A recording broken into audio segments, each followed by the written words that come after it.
This is the story of two best friends who fall for the exact same guy. It is a wild ride of sabotage, jealousy, and unexpected karma as we watch how far they will go to win his heart, and who ultimately gets the guy in the end. Our story begins with Kate, a beautiful English teacher. During class, she catches a chubby student reading a comic book instead of paying attention. She forces him to read it out loud to the class, but surprisingly, Kate gets entirely sucked into the comic story herself. The class gathers around her, turning the classroom into a hangout session. Unfortunately, the school principal walks in, catches her slacking off, and fires her on the spot. Meanwhile, her best friend and roommate, Meg, is having an equally disastrous day. Meg is a sales rep pitching her cosmetic products to a company, but the owner harshly rejects her. Dejected, Meg walks out of the building only to see her car being towed because she parked in a tow-away zone. That evening, the two frustrated roommates reunite at their apartment. Realizing they both had awful days, they decide to shake off the stress by having a spontaneous dance party in their living room.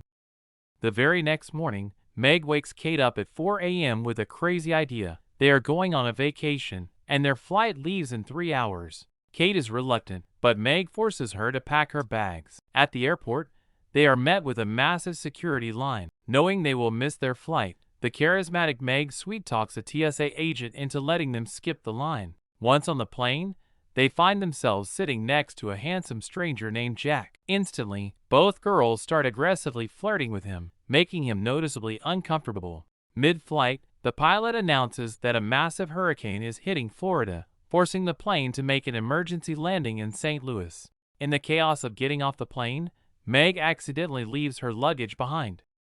The girls book a hotel in St. Louis and immediately bump into Jack in the lobby. He mentions he is in town for a wedding and invites them out to dinner. Meg asks Kate to borrow a dress since she lost her luggage, but Kate selfishly lies, claiming she only has the clothes on her back. That evening, Kate sneaks out to meet Jack for a private dinner. When Jack asks where Meg is, Kate plays dumb. Suddenly, Meg struts into the restaurant wearing a stunning dress she managed to find. Kate's mood is instantly ruined, but the three of them hit the dance floor anyway. Back at the hotel, the girls have a massive blowout argument. The gloves are off. They declare open war over who gets to date Jack.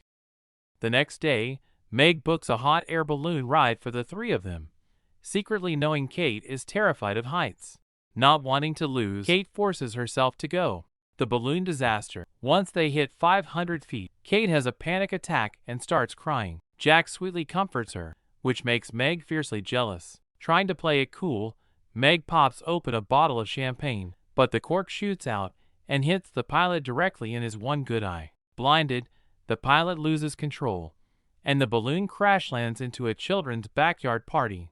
The pool incident. Annoyed by the disaster, Jack ditches them to go swimming. The girls quickly change into their most revealing swimsuits and follow him. Meg dives into the pool but ends up injuring her eye. While she recovers, Kate uses the opportunity to bond with Jack.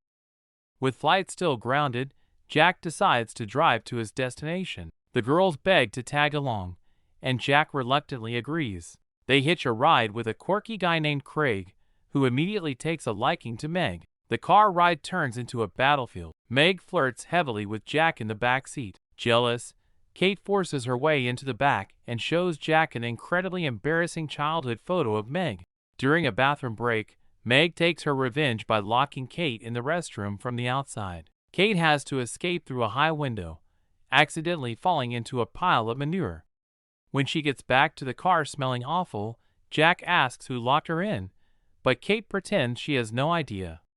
Later, Meg tries to drug Kate by slipping sleeping pills into her water bottle. Kate refuses to drink it, but Craig the driver chugs it by mistake. Naturally, the driver falls asleep at the wheel, resulting in a minor car crash that forces them to stay at yet another hotel. Curious about the drugged water bottle, Kate books her own separate room. That night, she runs into Jack in the hallway. Jack confesses his feelings, kisses her, and they spend the night together. The next morning, Meg brags to Kate that she slept with Jack the night before. Kate is stunned and yells that she slept with Jack too. Realizing Jack played them both, the girls get into a massive, room-destroying brawl. A heavy wardrobe falls on them, and Craig has to rush in to save them. The furious hotel owner calls the cops and demands they pay for the damages. To make matters worse, Craig reveals that Jack stole his car. The horrifying truth dawns on them. Jack isn't just attending a wedding, he is the groom. Furious at being used, Kate and Meg hail a cab and rush to crash Jack's wedding. They arrive just after the vows are exchanged. When Jack spots them, he looks absolutely terrified. He knows they are about to blow his life apart. He begs them not to tell his new wife. Just then, his bride walks over. The girls quickly realize that Jack's new wife is incredibly controlling, demanding, and mean. Jack cowers around her like a whipped puppy. Seeing that Jack is destined for a miserable life under his new wife's thumb, the girls realize they don't even need to ruin his life. He has already done it himself. Satisfied with his pathetic fate, they walk away smiling. Back at the airport, they have a 4-hour wait. Meg realizes Craig is actually a great guy and kisses him. Kate and Meg agree that for the sake of their sanity, they shouldn't be roommates anymore. Kate goes back to her school, promises the principal she has changed her ways, and successfully gets her teaching job back. Meg marries Craig, and they live happily ever after.